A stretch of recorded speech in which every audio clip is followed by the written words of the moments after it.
What's happening, fam? L.A.R. movement still moving. Book is entitled Lessons from a Non-Custodial Father at Amazon Kindle and Create Space. A link will be in the description box below as usual. This video is entitled Underperforming and Overconfident. For our community, we look at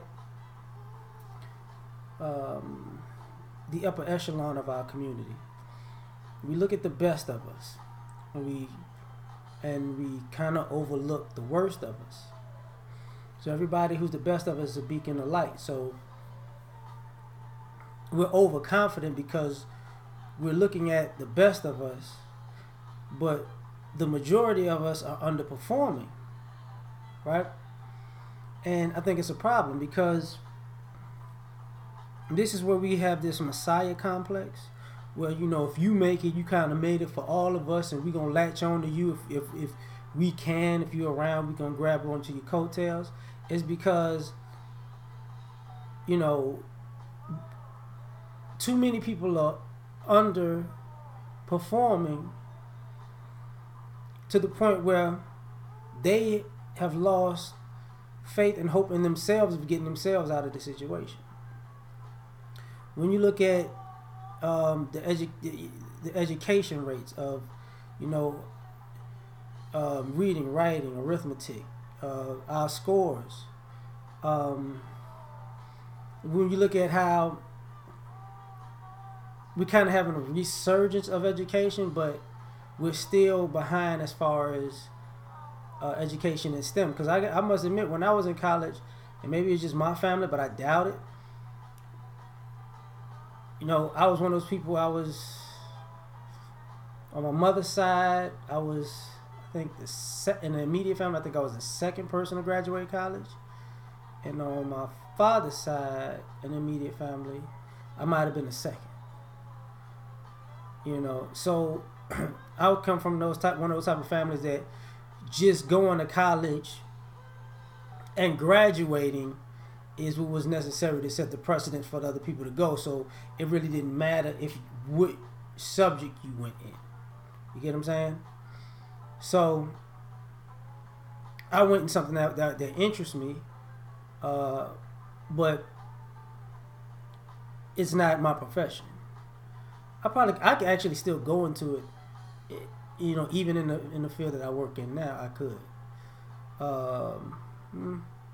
but you know, I make good money where I'm at, so it's like, but it's always there. I still got a degree, but the reason I say that is because we're overconfident, and this is why, you know, not to beat up the ladies about this, the women say they're educated, but we ask, you know, what are you educated in, and what is your student loan debt? You know, you having an education has them overconfident, but by and large, the group of women, you still by and large make less than the men, and you know, at a point your net worth was $5.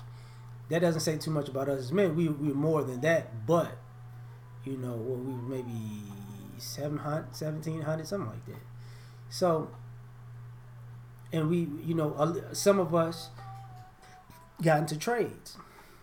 That's what made us more money.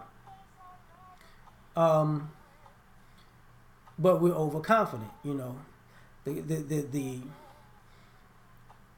biggest sign of being overconfident and underperforming, in my opinion, is swag. You know, because I'm dressed nice, that means something. When I have no skills or little to no skills, but I know how to put together an outfit as a man.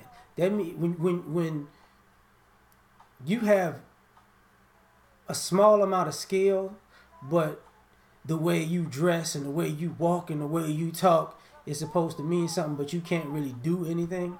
That signifies you being overconfident and underperforming, because you're talking up fashion. You know, part of the drug culture is a culture of being overconfident from underperforming. I know how to whip that work. I know how to sell that dope. Drugs sell themselves. You know, but you really gonna get, you know, you gonna pay a steep price for that, right?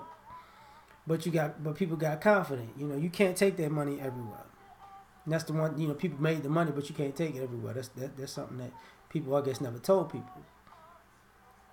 You know, we're not with our spending power. We're overconfident and underperforming because we're overconfident because of how much money we spend, but they never ask how much money we save. But we never ask how much money we put back into black establishments. So our spending power, our over $1 trillion spending power, is is making everybody else rich.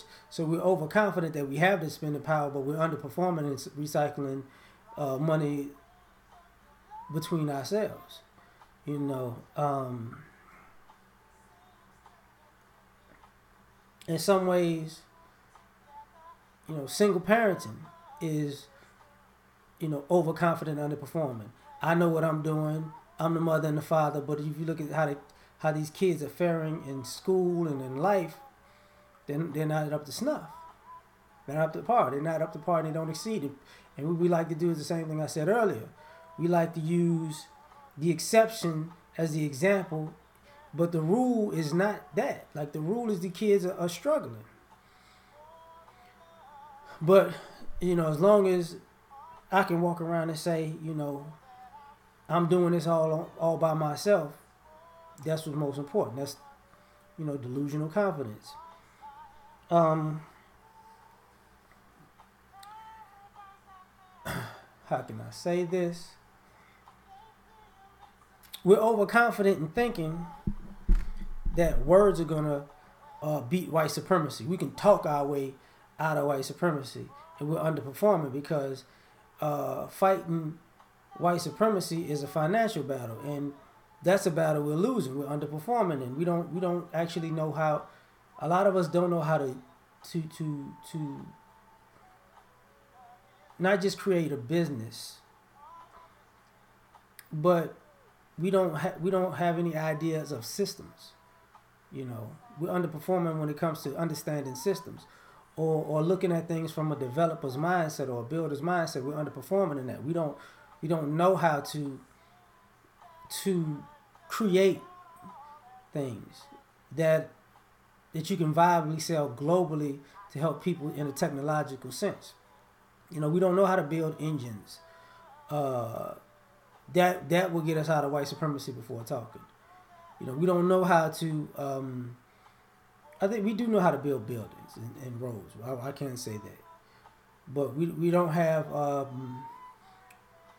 We're not building computers, or, you know, we're getting into the apps. I can't say that, but, you know, we're not automation and airplane parts and, you know, and generators. We're not doing any of those things. So we're overconfident. Like, you know what, we're gonna have these speeches and marches and everybody's gonna feel good, but we're underperforming in creating things that could be a global brand that could financially get us out of white supremacy. You got to think about it.